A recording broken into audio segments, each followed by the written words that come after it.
All right, Chris, this is for you.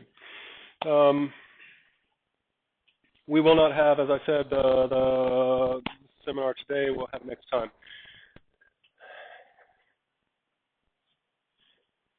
On your notebooks, I've asked you to write today's first formal lesson, and it is geography.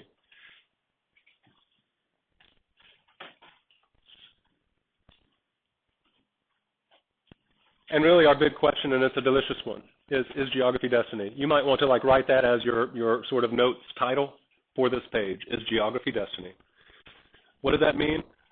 Does geography destine a society to turn out a certain way because of the land that society emerges from, develops on? Does geography cause culture to take a certain shape? That's our question.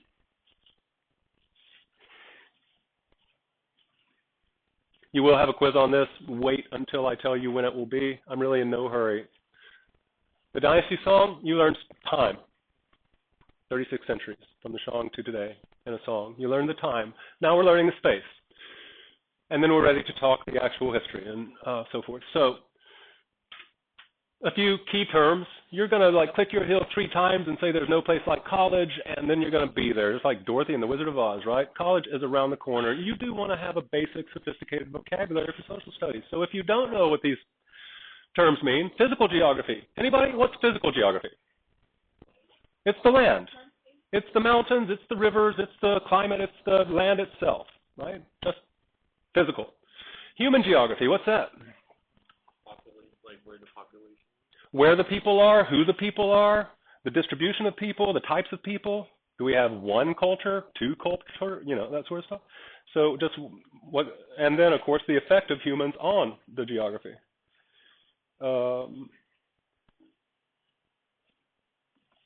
The third one, geographic determinism, that really is our focus. Determinism is a $5 word. It just means causality. Geography causing cultures to take a certain shape, as opposed to another kind of shape. It's a radically interesting thing to ask the question, does the shape of the landscape cause the civilization to have certain traits? Geographic determinism. Determinism is a $5 word for causality. Does geography cause cultures to take certain shapes? I'm going to give you a quick example. If you read my introduction in the forums, you know that I studied Arabic for the U.S. Army. The Arabic language. Where did the Arabic language spring up? Where did the Arab people themselves spring up first? I can't hear you. Not quite. No, that's not true. Those are the Sumerians. They're not Arabs. They spoke a different language. Where did the Arabs who speak Arabic, where did they emerge from? What's their original homeland? Think about it. Arab? You ever heard of a place with the name Arab in it? Arabia? You think there might be a connection? There is, right? So Saudi Arabia, the Saud family is just the monarch. That's the dynasty there. Arabia is the physical geography. That peninsula is the Arabian Peninsula. Now, this is important because we're talking about its geography destiny, geographic determinism. When I studied Arabic, I learned that not only did the desert of Arabia influence the civilization, it also influenced the language. The Arabic language itself has the desert in it. And check this out. I'm going to tell you how. It blew me away. I love this. First of all, Arabic is a language that is based on 3 consonants. So the consonants sharaba, I just said the word drank. Sharaba, drank. That's it. 3 consonants. Right? Sharaba, drank. Now, I can turn it into a noun by using the same 3 consonants, but a slight difference. Sharab, right? So that's a drink. Sharab, that's a drink. In English, I can say a drink. You don't have to write this down. This is interesting, but you don't have to write it down. In English, I can say a drink or drinks, right? Drink, drinks. There is singular in English, and there's plural. Drink, drinks. Check it out. Here's the important thing. I hope you're still listening. In Arabic, they have drink, sharab, 2 drinks, sharaban, and then plural, sharabun. So they have a dual form, a suffix. That "an" that I said, Charban, that's a dual form. They've actually got like a suffix for a pair, right? It's kind of interesting grammatically. Comparative grammar is actually geekily interesting. So the word for mustache in Arabic is Charban, 2 drinks. The word in Arabic for mustache is 2 drinks. Charban, 2 drinks. Who can fill in, connect the dots? I've told you. My claim is the Arabian desert is right there in the language of the Arabian people. Geography determined its language when they said, we need a name for this. Let's call it 2 drinks. Can anybody? Maybe this, maybe that? Don't confuse the Arabian Peninsula with the Mesopotamia. That's Iraq. No. Think about it. Yeah, no. Stuff gets saved in your mustache. What stuff? Oh, unclear one. What's more important in the desert? Food or water? Food or water? Okay. How many of you have ever had a mustache before? Oh, that's right. You're too young. And many of you will never have a mustache because you, hopefully, guys, when you do get a mustache, you will experience this. You take a drink of milk, for example, and what happens to your mustache? It's white on both sides. And what do you do with it? Well, if you're silly, you like get your hanky and you wipe it. But if you're not, and in fact, if you're thirsty, you go, because it's a sponge, right? There's all this hair on both sides of your upper lip, and you're drinking. And if it's juice, it's less disgusting. Or if it's water, it's even less disgusting. Yeah, so it's 2 drinks. And you swallow because you've got moisture in here. It saves liquid.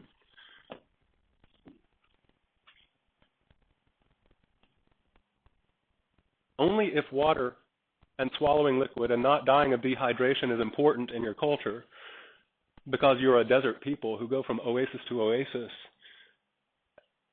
and dehydration is probably the leading cause of death. Water is more precious than gold in the Arabian desert.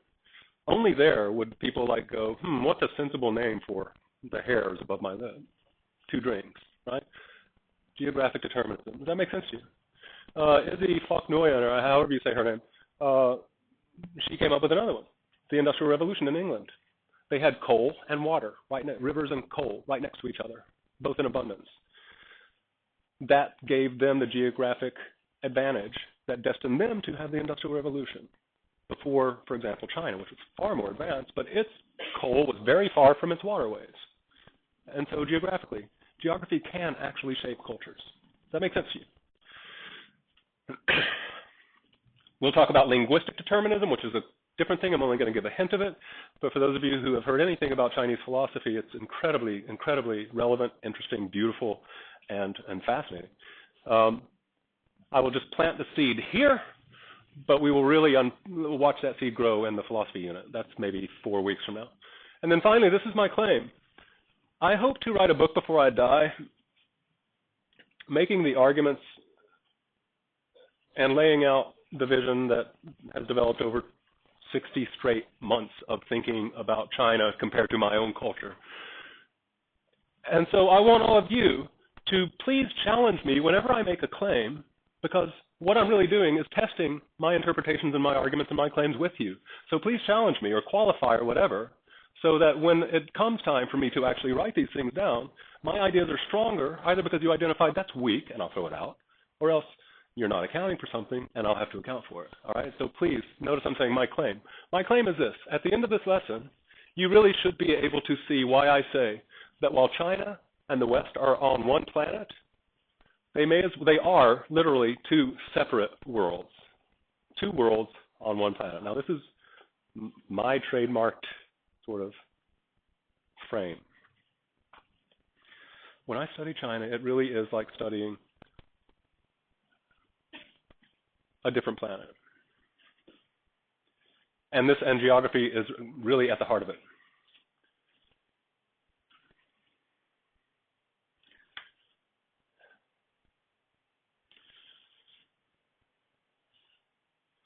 Go ahead and read. Don't read the find a partner because it was too slow. Just read these 2 things. This sets you up. And then we'll get going.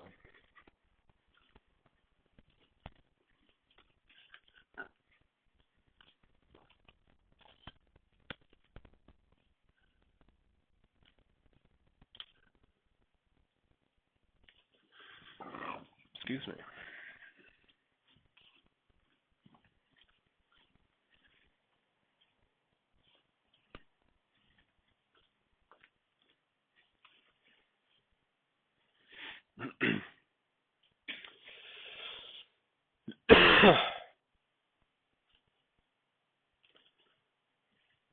Notice that there is a lesson here.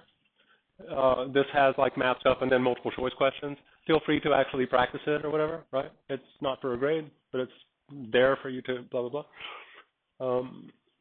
So let's get going. Anybody have any questions before we, as we start? If you have questions, please make sure and ask them.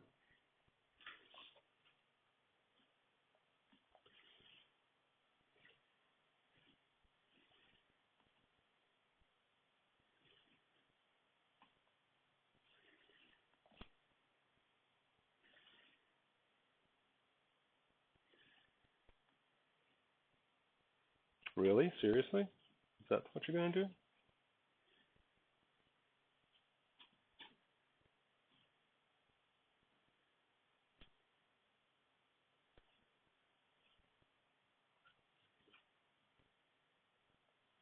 All right, first of all. So first let's talk prehistory. All right? So your notes, you want them to be nicely organized. So your first major header for your notes, your first major section is prehistory. A, prehistory, underlined.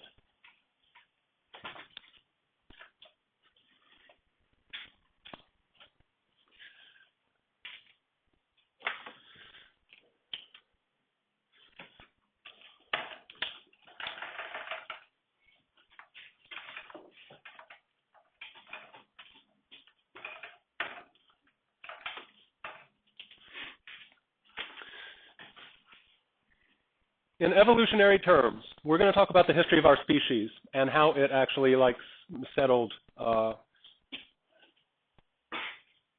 Afro-Eurasian continent. So first, let's remember, and this is deep. This is so deep. We're just going to talk about how long have people of our species been walking around with brains this big, with the vocal cords able to actually make all these wild sounds that we make that enable us to have complex speech. That's a physical thing, right? It requires this voice box, right? That evolved only in the last stage of Homo sapiens sapiens, us, anatomically modern humans, as opposed to Homo habilis, the first humans to make tools. They couldn't talk. They didn't have this yet. They did have this, but anatomically modern, that means the brain that we have now, the vocal cords that we have now, and, all the rest of that stuff. How long have we been anatomically modern? How long has Homo sapiens sapiens been around? Any guesses?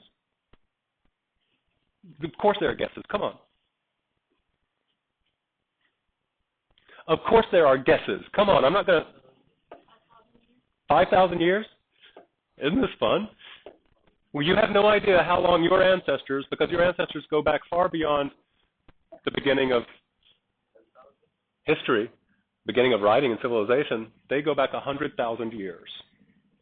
100,000 years, species like us, individuals, people, have been walking around with a brain this big, having conversations, telling stories, making plans, because they're every bit as smart as we are. They just didn't know how to farm. For 100,000 years, we have been walking around just like this, anatomically, all right? You could take a person from 100,000 years ago, give them a shave and a haircut and an SAS uniform, and sit them at this desk, if you, made them travel from time, and grew up in Singapore, right? And they would be just like you, right? We are the same species, and we have been for 100,000 years. So if this is 100,000 years,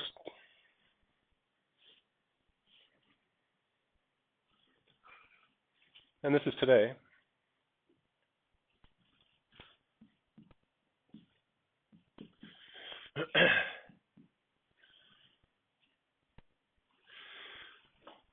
how long ago did we start farming? Yeah, I mean, if you're really good, you notice that it said beginning of agriculture, 9,000 BCE to 500, depending on where. So let's say that 10,000 years ago, 10,000 years ago, we settled down. For 90,000 years, we just walked around. We were hunter-gatherers. Again, we had language, we were telling stories, we were making plans. Hey, you go that way, I'll go this way. Let's sneak up on that freaking elephant and kill it so that we can eat, right? Oh, this is a dangerous place to sleep. Let's go into that cave over there because the lions will not be able to kill us over here in this cave. Whatever, right? Wow, you're really beautiful. Can we make a baby? Right? Whatever, right? So for 100,000 years, we've been that way. We've been us. But only 10,000 years ago did the most important revolution in history happen, the agricultural. We stopped wandering around. Write it down. 10,000 years ago, farming, Neolithic revolution, agricultural revolution, 10,000 years ago.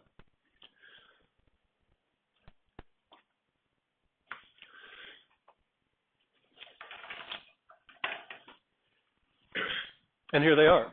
Here are the places where that wild thing happened. I won't go into my theories.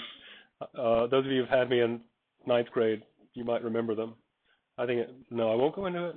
Clay, don't let yourself fall to the temptation. It's interesting, but I don't have time. So you see that agriculture started in all these places, 6,000 BC, so 3,000 years ago, 4,000 years ago, 4,000 years ago. Wow, 5,000 years ago. Even in Indonesia, 2,000 years ago.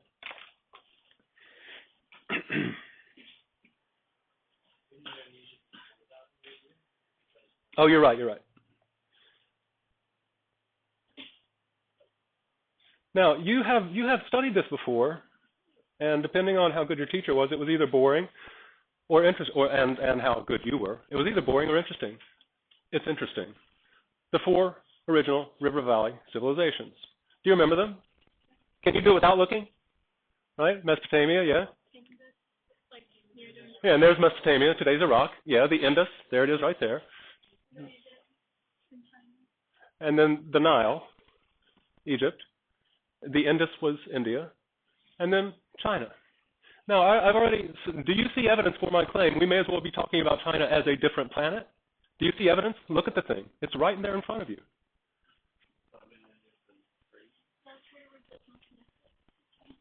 There is no connection between China and the other 3 oldest civilizations in Eurasia. And get used to that language, Eurasia, right? It's one continent, it's not 2. It's not Europe and Asia. Leave it up to Europe to call itself a continent when it's not, right? Oh, we're not. Funny. Yeah. Why would that support my claim that China may as well be a separate planet compared to the other 3?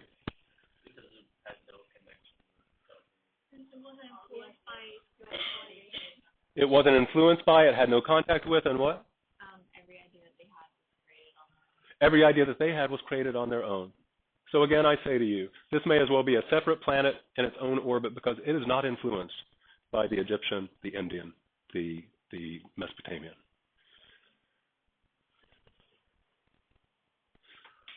For a staggering amount of time. Now, look at the map and ask yourself, hey, it's not like,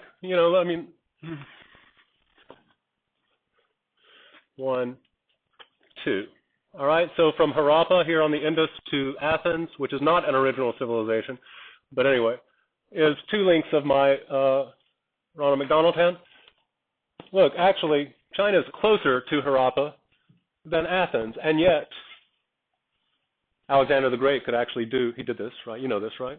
Alexander the Great the Alexandrian Empire actually went all the way to India, right? This is where he stopped, the Indus River. So the Greeks could come all the way down to India and expand that far. Well, why the hell couldn't India just go this far? It's not as far. Loud hands, quickly. What mountains? The Himalayas, highest mountains in the world. China and India did not know each other existed for 2,000 years. That's since Jesus, right? That's 2,000 years. For 2,000 years, 2 major civilizations had no idea the other one was even there because they happen to be separated by the tallest mountain in the world. The concept that we're working on here is geographic isolation. You want to take notes. Geographic isolation.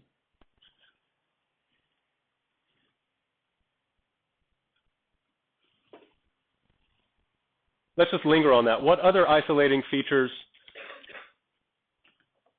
if the Himalayas right here on the border with Nepal and India keep the Indians from discovering the Chinese and vice versa?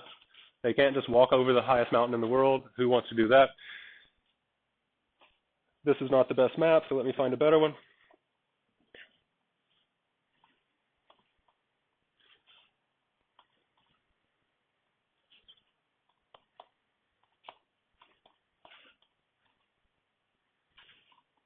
There we go. What other isolating features do you see here that keep China from being easy to enter? Thank you.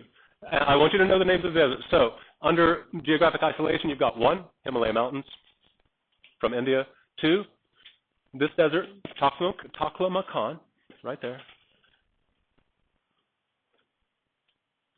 to the west.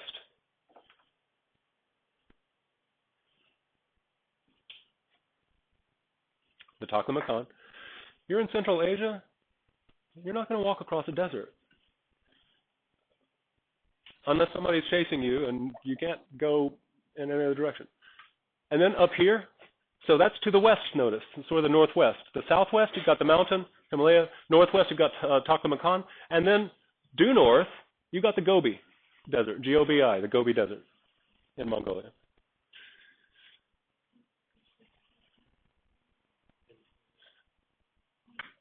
What separates China from anything down south? Is that your question, Subin?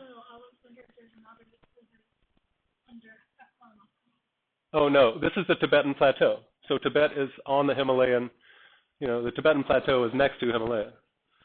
This is 3 or 4 miles high. This entire third of China is 3 or 4 miles high. And then the Himalayas are another, mile above it here. And so those are our main geographically isolating features. 2 deserts and a mountain. Clearly the Pacific Ocean, hard to cross. And what about the south, you might say? A, tropical, therefore malaria and all sorts of diseases that will kill you. B, savage, uncivilized, nothing there. What's the effect of this? Again, for 2,000 years, China looked everywhere, and they're like, wow, we're the only civilization in the universe. Everywhere we look, we don't see grand cities with sophisticated culture, politics, literature, art, silk,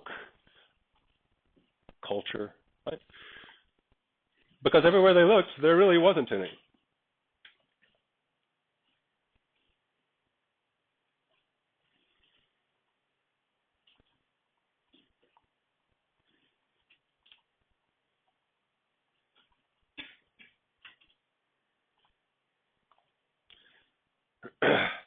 Please write linguistic geography. Not linguistic determinism, but linguistic geography. That's your next heading here. Those of you who like to think, I hope you enjoy this as much as I do. I find this so interesting.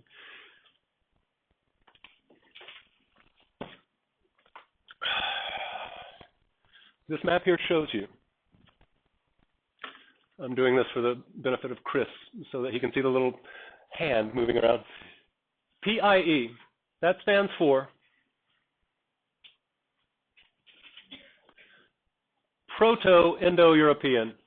You see down here, Indo-European, of course, you don't even have to look down there because you know Indo is for India. Proto-Indo-European languages. What does proto mean? Earliest. Sort of original. Earliest, proto. You may have heard the word prototype. Hey, I've got a prototype of this thing. It's an early plan of this design I want, engineering, whatever. So Proto-Indo-European language group.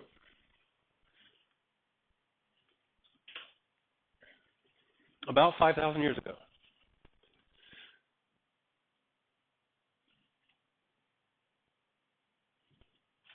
Nomadic, clearly, because there was no agriculture up here.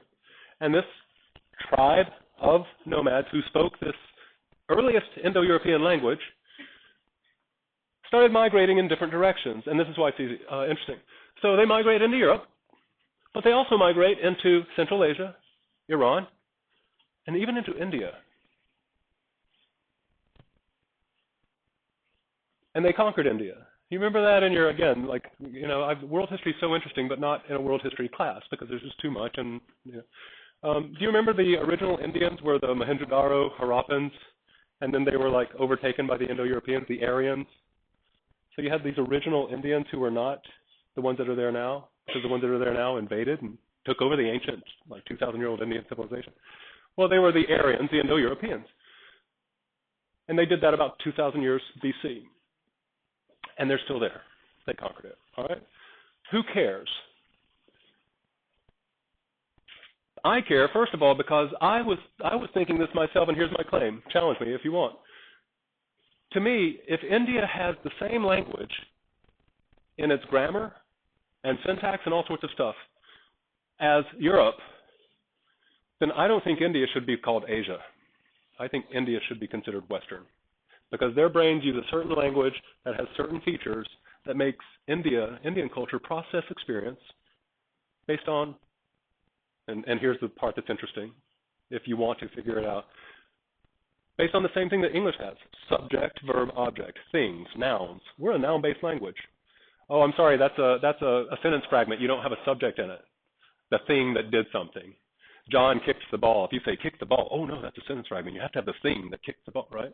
And so Indo-European is a noun-based language.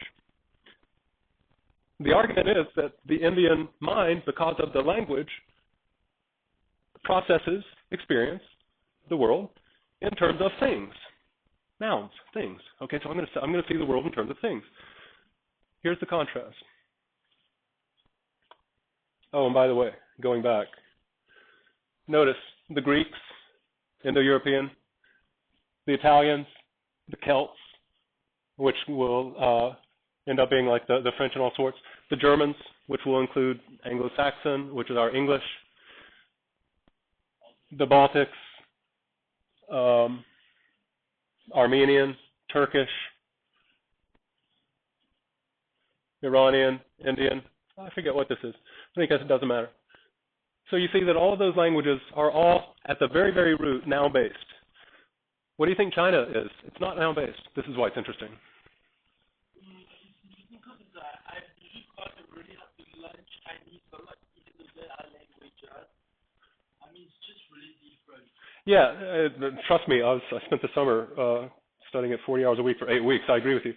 But my question was, if Indo-European languages are noun-based, what do you think the Chinese language is? It's not noun-based.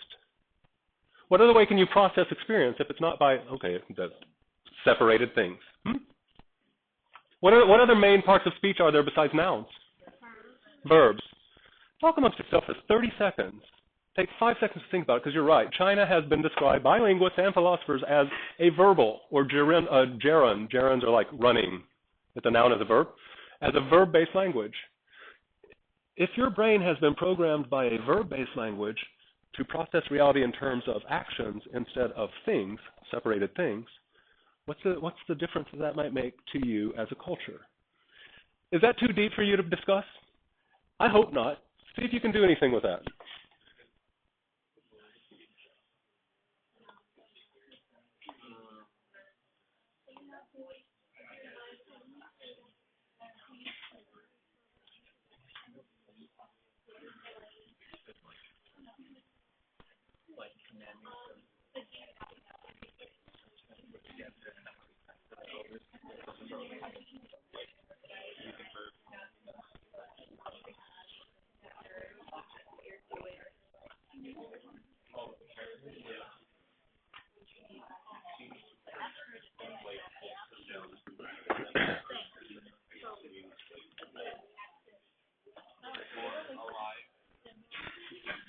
In 15 seconds, I want to point to each table, and I want each table to tell me the most interesting idea that came out. Notice there's no wrong answers here. Who knows? Maybe we'll learn something new.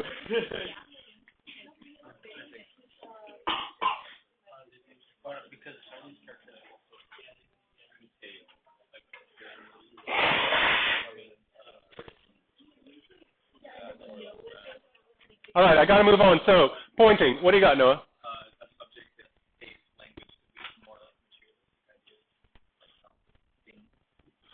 Subject, thoughts of things. What would a verb-based one?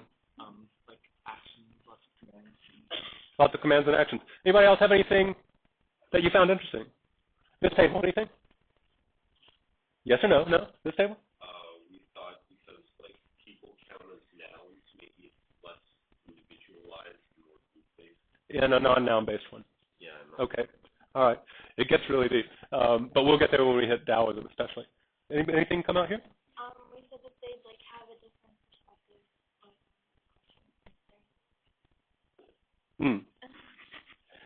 But you didn't get to the how, or possible ways. Anything over here? I think it'd be less about like however much things they in your mind and more a continuation, so like in your daily life it'd be more fluid. I don't know.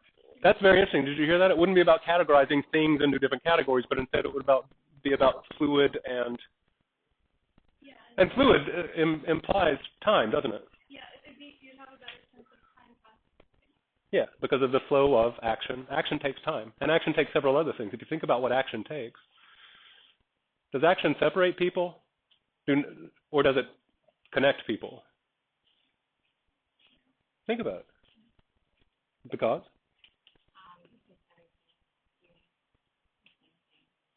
Everybody's doing the same thing? What's the verb that's going on between us right now? Okay, speaking. Does it connect us? Yeah. Why? Because you are verbing to me, right? Verbs require actually like interactions between. Nouns actually separate into different categories, as you were saying. That was pretty pregnant. That was pretty good. Did you close it all the way? Good. You did it so well, I couldn't even tell. That was really good, Nadine. Yeah. Oh, I'm sorry. Yeah. So, like, we thought that Chinese language can be considered as verbal language because each character imitates or resembles specific action or image, and I thought that makes Chinese language more progressive than written language. Yes, the language itself, and we'll get there with the Shang Dynasty, which created the language, and the fact that the language itself is pictures of things in relation with each other, right? Not separate. And so this nouns separate. People are not things, and animals are not people, and everything is a separate thing in its own category. Verbs connect. That's just the beginning. I went more into detail with this class than with any other class, so I'm going to pull back out. This map brings it home. So look at these bloody Indo-Europeans. All of these different colors are Indo-European language groups. Look what they could not penetrate. There it is. What's not colored? China and Arabia, same type thing, geographically isolated, right?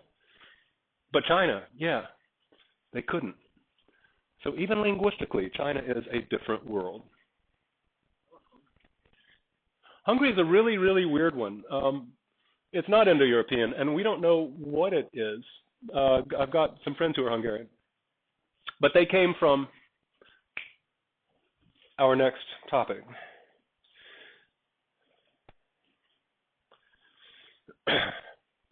Notice we are not yet inside China. We are still looking at China in the context of the entire Eurasian landmass. This is the color green. Those of you know, maps use colors that try to suggest something, right? So what does the color green suggest to you? Land. What does the color brown suggest to you? That's land too. What does the color green suggest to you? Vegetation, thank you. All right, now, so this is a terrain feature of Eurasia that is very important to Chinese history. And notice, I'm talking about from here to here. All of it is important, especially to here, the Yellow River, where Chinese civilization started. What do you think this landmass, this terrain feature is? Anybody know? It's not agriculture. Remember, the agriculture started in the river valleys. 1, 2, 3, 4. Plain. Why would it be green? Because of grass. Yes, yeah. See, just guess, right? What do you call grassland? That's not agricultural because notice, this is pretty far north, isn't it? Right? Here's like North Korea, right? This is Siberia. This is pretty far north. It's too far north for early agriculture. Growing seasons too short, weather too cold, blah, blah, blah, right? So does anybody know what grasslands are called? There's a fancy terrain geographic word, S-T-E. Stereo, yes, steppe. Okay? Steppe. Please, please, please write that word down.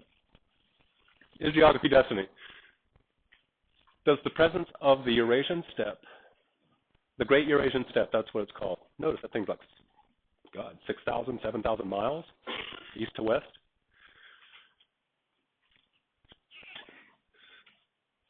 This tells you what human geography now occupies this steppe.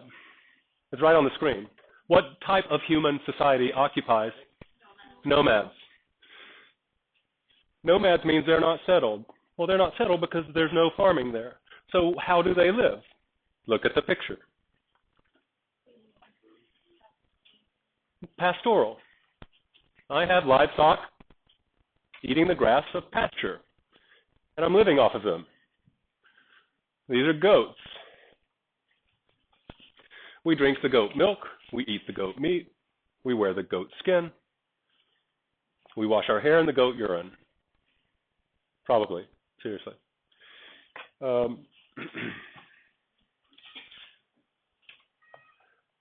I repeat, I told you that India and China had no idea they existed. China was the only civilization on the planet. But it is best to picture this Eurasian steppe as, I picture it as a sea full of schools of fish swimming and wandering around just in their schools of fish, right? All sorts of different schools of fish, different types and varieties of fish in their schools, swimming around because there are different nomadic tribes.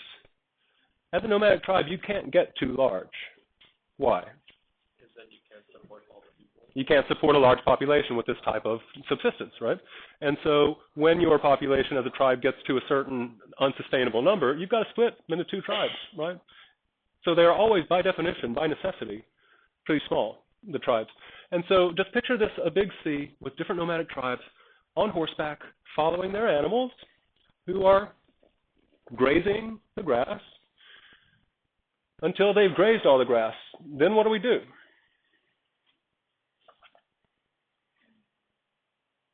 So that's what life looks like when you found good pasture.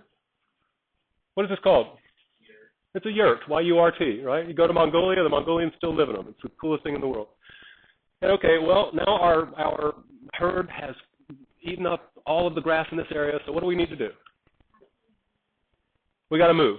And so what do we do with this thing? Just pack it up because it's a tent, right? And then how do we move? Do we carry it on our back? Horse.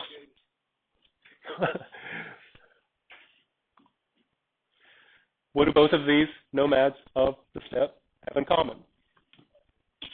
They're horse people. Picture this group, which speaks a different language, and maybe let's imagine this group having 20 women and 20 men and 50 goats. And it comes across, wow, this is not a good area. We got to keep moving here. There's no grass here. And they come across this group, and let's say they've got, what was the number of men and women here? 20 and 20, right? This one has 60 men and 60 women. No, let's make it more interesting. 60 men and 5 women.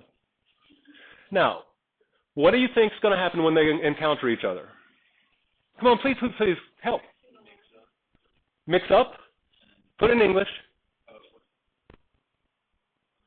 60 men, 5 women, 20 men, 20 women. Let's call this A and this B. A has 60 men, B has 20 men, A has 5 women. A will attack B because A wants. They're animals. Does that include? What else what particular animal are they short on right now? Women, right? And by the way, men are animals too. We're all animals. Hello, welcome to science, biology, right? We're part of the animal kingdom, so not a sexist remark. Right, and if the tables were turned and these guys came across a group of 80 nomads and there's only 60 of them, right? Then what would the 80 want? Do you get my point here? What is life like for this unpredictable life where you are just wandering around and you might encounter another nomadic tribe? What kind of culture does that make? Warlike, thank you. Warlike. You've got to be good at defending yourself, which means you've got to be good at war.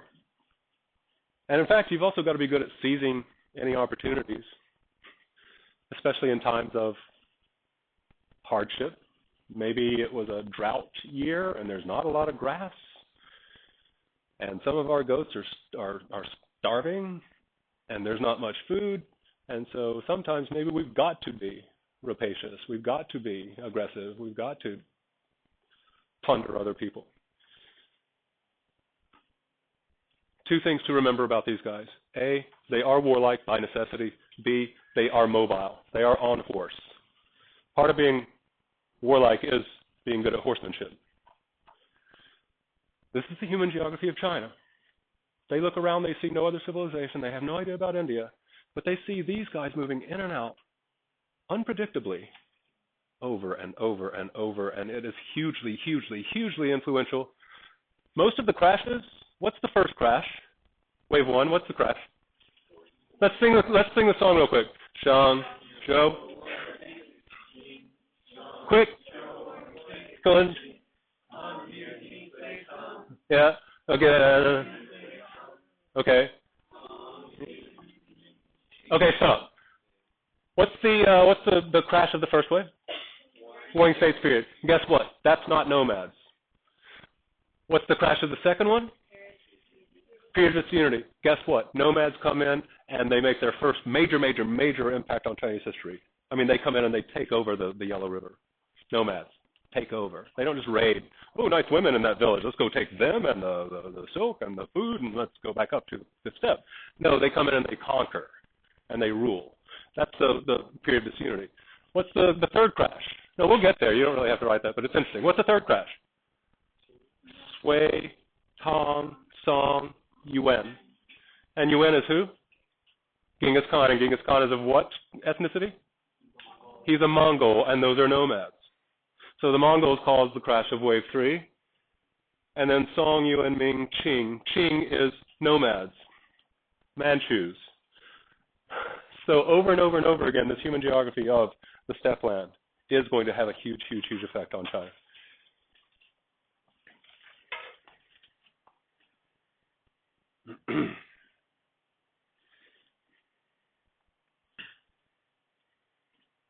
Very quickly, talk amongst yourselves. It's not every day that you have the opportunity to go, and after all, who are the two powers that are going to be trying to not create war for the next several decades in your life? Those two. Not every day you see them superimposed on the same latitude, right? So this is accurate. What sorts of observations can you make about it?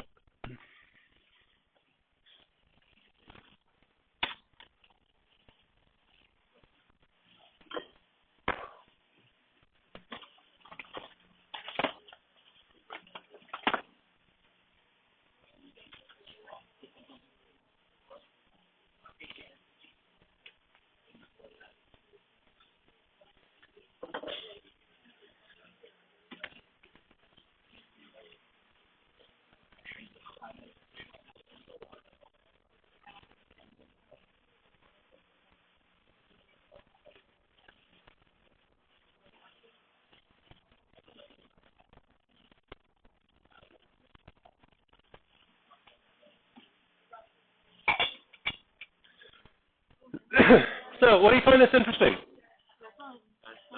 I'm going to, hands, what do you find this interesting? Please raise hands, guys. Don't be that. Come on. You've been awesome. Continue being awesome. Thanks, Noah. They're pretty much the same size. Territorially the same size. Okay, similarity.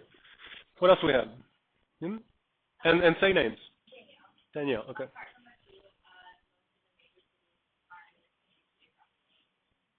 Yeah, all along this latitude, right? Keep going. Thank you. Anybody notice that Beijing and DC? Isn't that interesting? That they're like, and name? Sarah.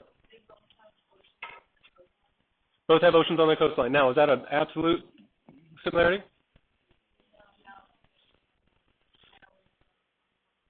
What are the advantages of having an ocean on both sides of you? Isolation.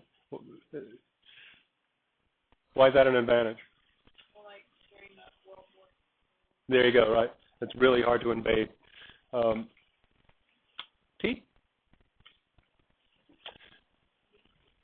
Which has hotter summers in the south? Who wants tea here? Just one? No, I pulled that out. Do you want? No? Okay. Okay. Next.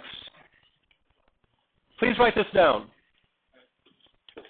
U.S.-China comparison. Yeah, very short one. U.S.-China comparison.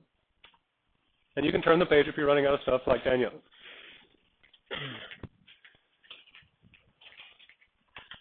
I want you to, we're going to compare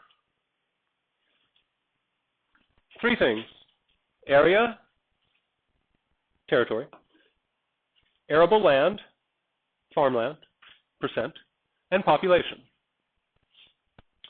This made my head explode the first time I learned it, because I thought about what it means. So we'll go down the list. All right, so China and the U.S. Territory, area, just put the same, because it is. You saw it. It's roughly similar, right? Who cares about numbers? I don't know the numbers. Who cares? They're both big. China's a little bigger. But the point is they are very, very similar right there. Now, the United States, what's its population? 330 million, roughly. Let's call it a third of a billion. A third of a billion. That's the U.S. population today. Anybody here want to? Now, finally, arable land percentage for the United States.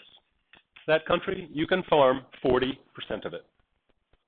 40% of that territory in the United States is farmable.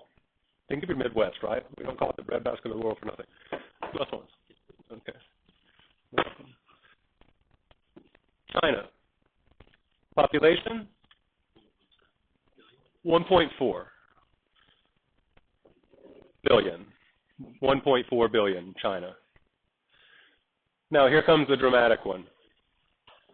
China's arable land. How much? China has how many times people than the United States? 3 times. A third of a billion times 1.3 billion? Over 4 times as many Chinese. For every American, there's 4.5 Chinese.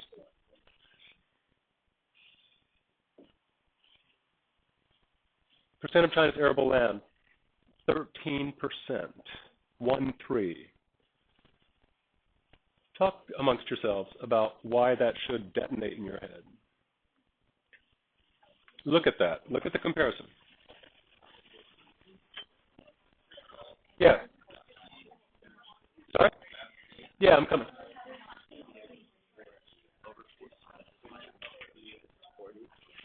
You're welcome, Steve.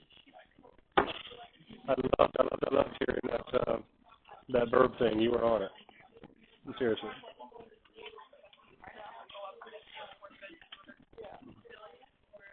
Let yourself think. Okay, now, so I'm going to point to each of you. What's the most significant? We can take this in a million directions. We can take it in a million directions, but what's the most important implication, the most significant implication of this situation? Yeah. The ratio of farmland to population is quite significant, as Because? the state has 40% of its land suitable for farming, yet population is only 1/4 of China's roughly. But China only has 60%, by almost 3 times larger than the U.S. It's 4 times larger, yeah. Yeah, which is unexplainable. I don't get what's going on. I mean, Okay, so, like the Chinese.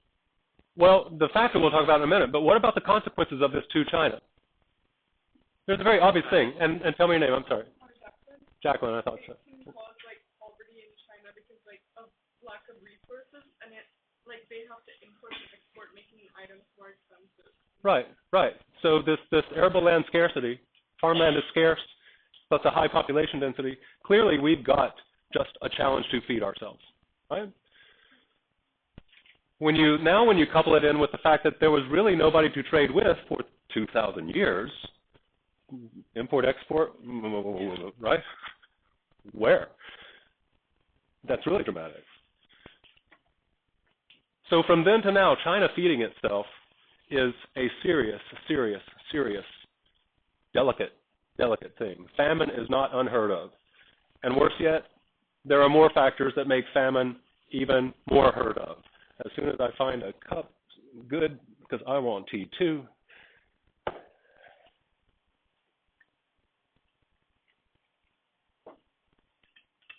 All right. Okay, now we are doing, make a new section, a major new section. Now we are doing interior China. We have been zooming in and in and in. Here we are, interior. So this is a major new section, section C or whatever. Our first two categories are simply this: China proper versus outer China. It's on the map here. China proper, by that means the real China. What does that mean? When I was growing up in America, Caucasians were the dominant race, ethnic group in America when I was growing up. The majority population was Caucasian, white, and so we were considered the dominant Americans, Caucasians. In China, do you know what the dominant ethnic group in China is? Han, okay? So for those of you who don't know, it's the same Han as the sound Han Dynasty. Oh, yeah, Han, H-A-N. Sorry, I know that's ugly. So the Han Chinese. What river did Chinese civilization start on? Yangtze and Hong Not Yangtze. Chinese well, the real China. Yes, there were little early civilizations down here on the Yangtze, but you know what? They just vanished, probably absorbed into. The Yellow River is the cradle of Chinese civilization. The Yellow River. And so the Yellow River plain is the earliest China proper. Notice I said earliest. The Han Chinese, who were the Shang people and the Zhou people, who spoke Mandarin, who did the Chinese culture that's still going on today, the Han Chinese, originally were just here along the Yellow River. Zhou, Shang Zhou, warring states still. And then Qin came along, and look what happens to China proper. I'm trying to explain why the concentric arcs here. Because Qin spread this Han culture, and he conquered all of this. And suddenly China proper, Han dominated China. So this would be like maybe the Americans in the 13 colonies, the Caucasians, spreading all the way to the West Coast. America proper grows as the dominant culture expands. China proper is not a place, it's a concept of what is controlled by Chinese Han culture. And everything that's not China proper, finally, it's a very simple concept, but we've got to get our language down. Outer China. Tibet, outer China. The western part here, outer China. It's still part of China, but it's not Han Chinese. It's not like the heart of China. So China proper and outer China. Any questions on that? Simple stuff.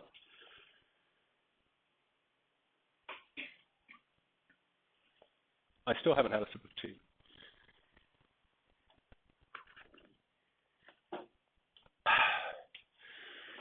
Okay.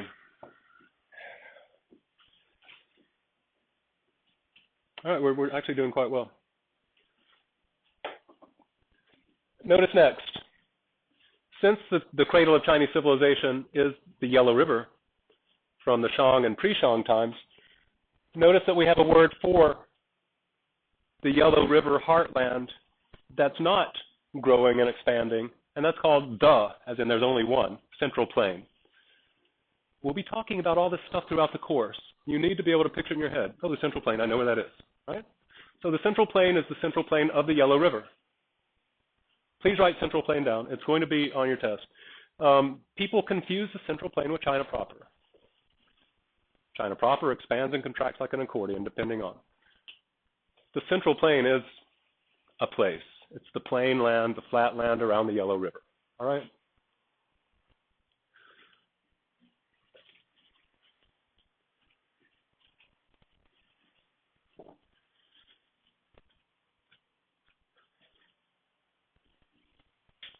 Where did I put my tea? Oh, here.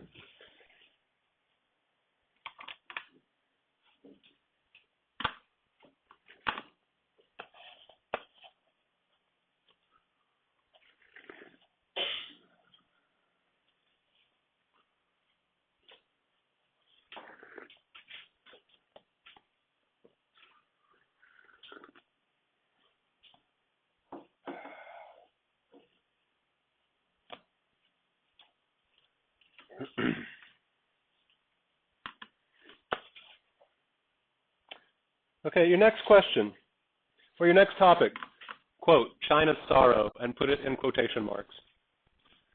China's sorrow. You'll need a few bullet points under it.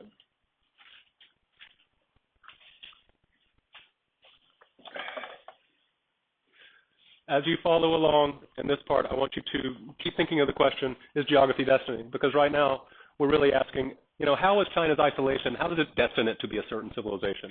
Show me that you're like, that isolation didn't just isolate them, it also caused certain mentalities in this culture. What mentality did that isolation, for example, cause? Sorry? Innovative, because we can't get any ideas from anywhere else, right? So that's a good one. What others? Huh? Maybe? Self-sufficient, yeah. You could say, wow, we're the only civilized people, right? Maybe arrogance, because when they do meet Indians, for 2,000 years they've been going, we're the middle kingdom, literally the middle of the world. There's nobody but us. And then they see India, and they're probably like looking at India like, oh, hello, little people, right? Because, so all sorts of ways that this could determine their culture. This river also determines their political culture. That's my challenge to you. You answer the question, how can a river actually shape the original political institutions, preferences of China, like what type of government we want? How many of you know what the stereotype of Chinese government is and has always been? Chinese rulers are, huh? Please talk loud, huh? Emperors? That's neutral. What connotations do we typically think, even of the People's Republic? The communists, and the Communist Party is a dictatorship, right? And so we've got all this like tyranny, dictatorship, no freedom, blah, blah, blah, authoritarian, blah, blah, blah, right? Which to us freedom-loving Westerners is something very, very otherworldly. One planet, two worlds. I'm going to make the argument that China's river made it actually need and want authoritarian government from the very, very prehistoric beginnings. And here's why.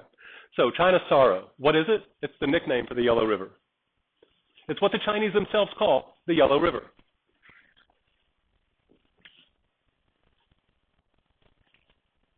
Ironic. Why would you call the river that gives you life in your farmland your sorrow? Next line, bullet point. You see the word on there, Loess Plateau, L-O-E-S-S. It's in the middle of the paperclip of the Yellow River. You see it, L-O-E-S-S? Loess Plateau.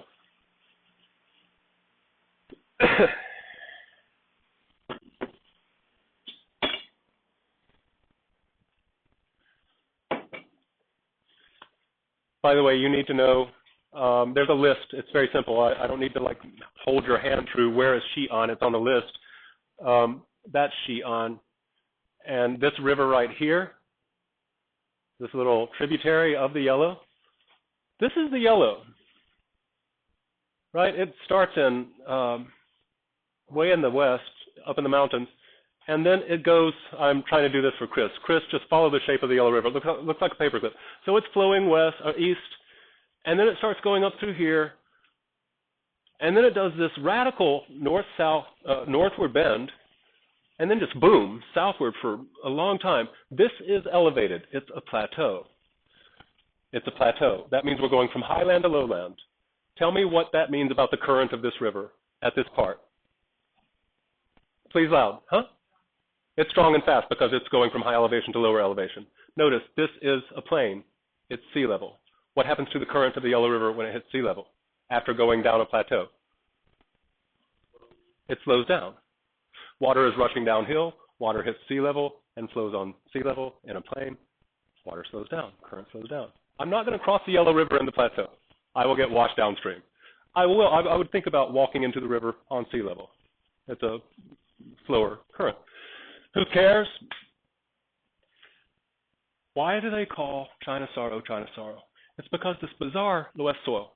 What is Loess soil? Its color is yellow. It's a soil type.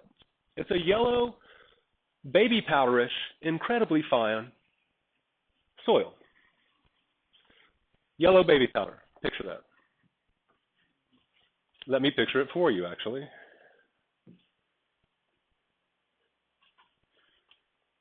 This is the Loess Plateau. Inside that paperclip of the Yellow River. Who sees evidence that it's baby powdery fine? Anybody? Yeah? The erosion? Good. Yeah. Right. And look, this is farmland. Can't you tell how easy it is to shape this stuff? The rain just like makes these deep, deep canyons and such. Does that help you see how easy it is to deal with this Loess soil? Check this one out. Isn't that cool? Can you see? Okay. Who needs to build a house on top of land when you can just literally dig 40 feet deep in this stuff, because it's just like digging in baby powder, and dig caves into the hillside that you've made and all this sort of stuff. And you just farm up there. They live in caves all over this area of Shanxi province, the Ordos Plateau. Yeah. Probably through reinforcement, beams, plaster, whatever, the same way that tunnels do when you tunnel under land. It's a good question. Okay. So why would they call this China's sorrow? It seems like a pretty convenient thing. The flooding. Who said? Follow me. You're right. Nadine's right. That Loess soil. How does it work? How is there so much freaking baby powder on this plateau that you can literally dig 40 feet straight down and it's easy, right? You don't hit any rock or anything else. Why? Because the stuff comes from the Gobi Desert.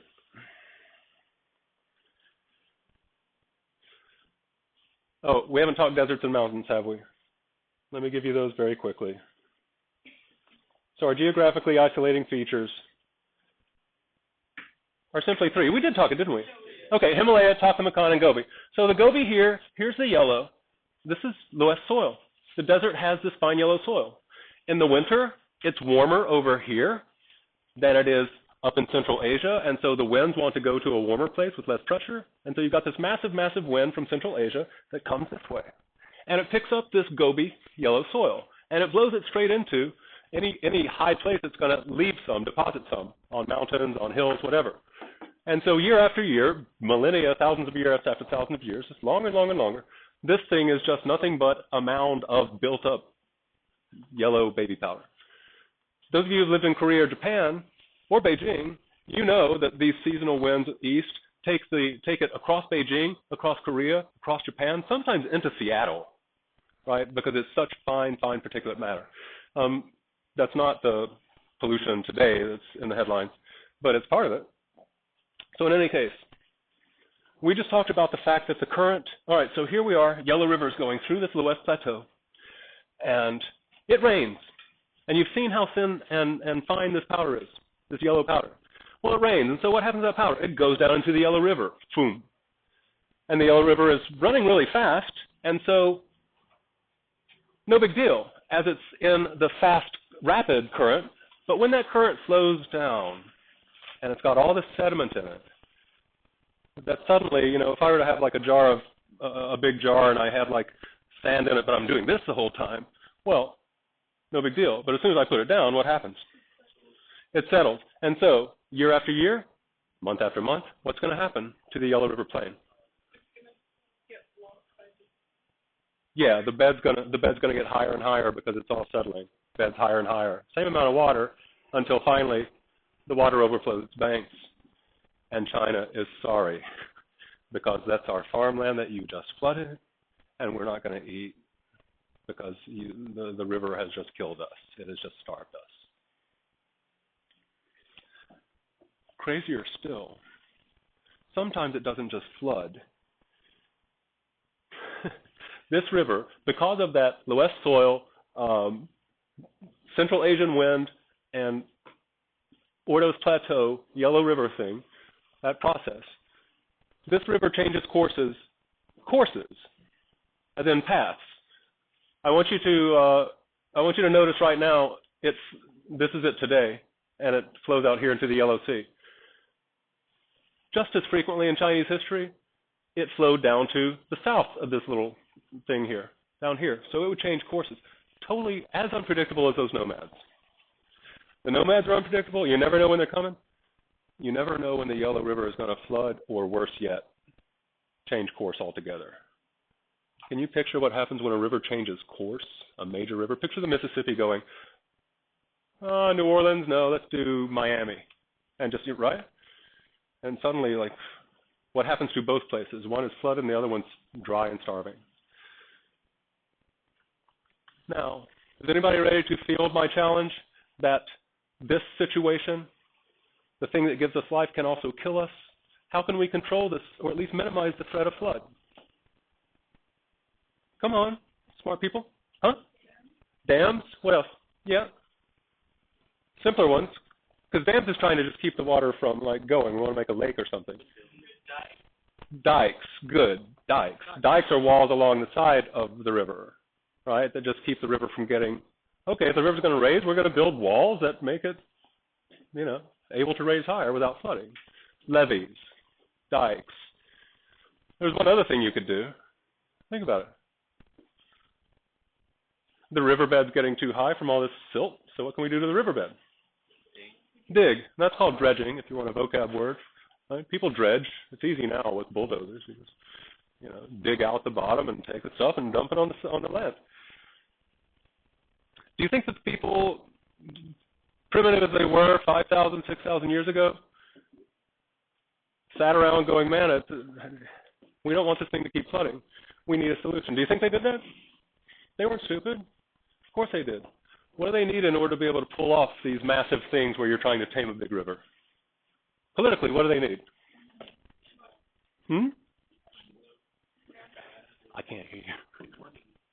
Money? A dictator. Thank you. A dictator. They need somebody who will say, we are going to build a levee or a dike, or we're going to dredge where this river changes course every 5 years, whatever, and kills us. You don't have a choice. Because if I gave all of you choices, some of you would be asocial, resistant, and it wouldn't get done. And you are going to cooperate with everybody else to tame China's sorrow so that we don't all die. Agree or disagree? Would you, if you were a person who was faced with a leader like that, would you hate him for insisting that you go and work along with everybody else to keep everybody alive? And yet he's a dictator. Now, what would be necessary further for you to hate this dictator? Because so far you don't hate him. Mistreatment. Okay, thank you. And so let's get that distinction, right? At this point, this is just a dictator who is doing things that we need to do. It's for our own good, not my own good.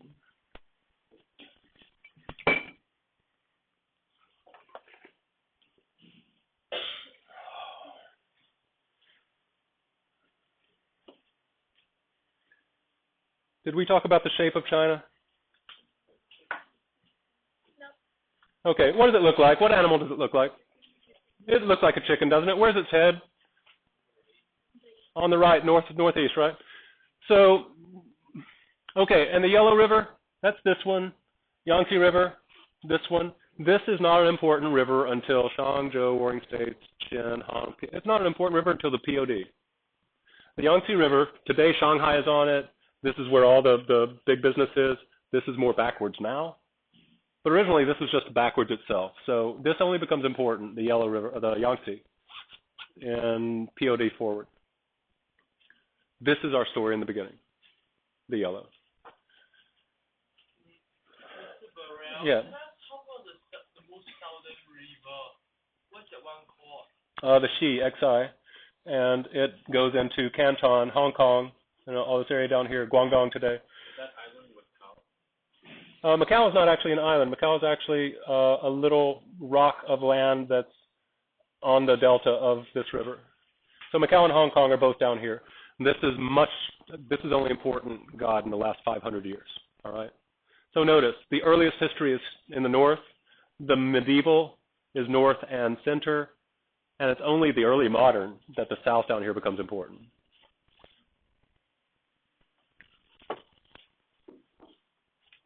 So how so far have we seen that geography is destiny for China? Discuss amongst yourselves. Just review amongst yourselves.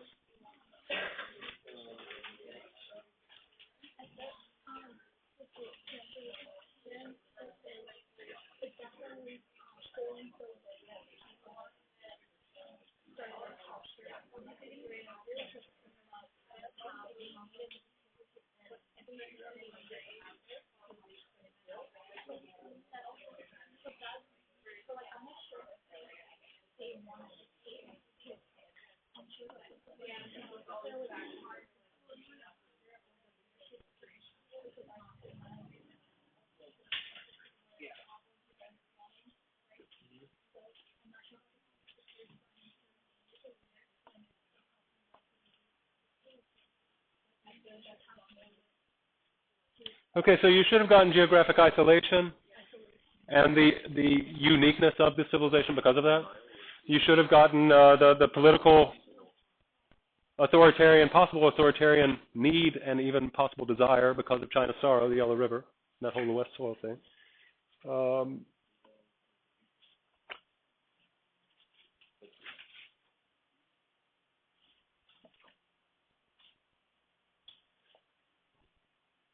Linguistically, it's got a different language, and this great philosopher,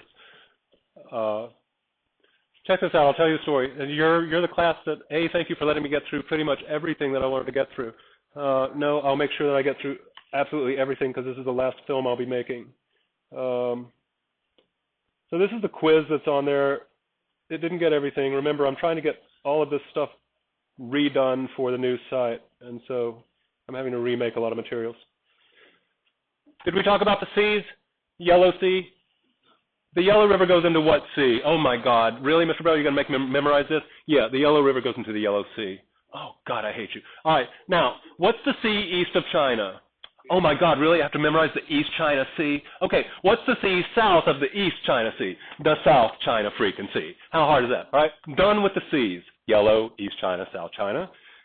Rivers, Yellow, Yangtze, and Wei, W-E-I. This is never on maps, and it should be, because as you'll see when we get into the Zhou, the Wei River, the Shang and the Zhou, that's the yellow, right? You saw it, right? The yellow when it goes north. Well, look at this little river here, the Wei, W-E-I. You might want to write that down. Because on the Wei is the most important, one of the most important cities in early China, Xi'an. Terracotta Warrior Place, First Emperor Place, Shen Mausoleum Place, Xi'an. It's on the Wei River. And this other city is an important early city, Luoyang. Today it's Zhengzhou in Hunan province, for those of you who know. So Luoyang. Remember I asked you to find a pattern between Zhou and Han when you were learning the dynasty song? Remember? A pattern that repeats between Zhou and Han? Huh? Do you have your Bible posted on the inside of your journal? Look at Zhou and Han. They have the same pattern. What is that pattern? Look at their subdivisions.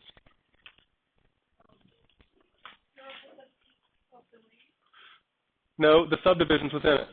They break down into two halves. Western Zhou and then Han? Okay, and so check it out. This is why these two are important. Notice this is wave one stuff, wave one and wave two stuff. What are the most important cities? The western capital is Xi'an. So it's actually not on the Yellow River. It's actually on the Wei River. This is where the Zhou and the Han had their capitals in the western half. And then in both cases, the capital got attacked, and they moved themselves onto the central plain to Luoyang. And that's the eastern capital, west to east, west to east. Zhou, Han, west to east. All right? That's why those two cities are important. Oh, and Mount Tai. Anybody here going on interim with me this semester? We're going to Mount Tai. This is China's most sacred mountain. Confucius climbed it. Emperors climbed it. over and over through history. China has 5 sacred mountains. This is the most sacred one. White people don't know anything about it. They all go to the Great Wall and the Terracotta Warriors. I went. I was the only white guy walking. It's 7-kilometer stairway to heaven, a stone stairwell that goes north-south all the way up one mountain, down the next one, and then up to the top of the second ridge where the emperors perform sacrifices. Amazing. China's sacred mountain, Mount Tai. What else do we have? Tibet. I want you to know Tibet, right? It's on the Tibetan Plateau. These are the regions. Manchuria here in the chicken's head. Why? Because Shang, Zhou, Wang, Stei, Xian, Han, Peter, Song, Yuan, Ming, Qing. The Qings are Manchurians. So I told you some nomads come in. They're not nomads, but they're tribal related to earlier nomads. So the Manchurians will come in and the Qing, and they will conquer. Mongolia is important because that's the Yuan coming in, the Mongols. Tibet. So those are regions. We talked about where Hong Kong is. So just notice this map. I'll give you this packet online. There's Hong Kong on the sheet down here. I do want you to know that Vietnam is next to China. And here's my last point to make. We are studying China, but this region, the reason that Vietnam, Korea, and Japan are important to sort of think of as a zone, a cultural zone, we call this the East Asian Cultural Complex, because China was the mother culture from which Korea got its Confucianism, its writing system, its Buddhism, its Taoism, its political system from China, and Japan got its Buddhism, Taoism, politics from China, and Vietnam too. So they were all using Chinese writing, Chinese ideas. China was the ancient Greece, for example, right? The Greeks and Romans, they influenced all of the West. China influenced particularly Korea, Japan, and Vietnam. So that's why it's important to know those border states above all. I'm done. Thank you so much. I will post this online once I finish. I promised to say one more thing, but I forgot what it was. Okay.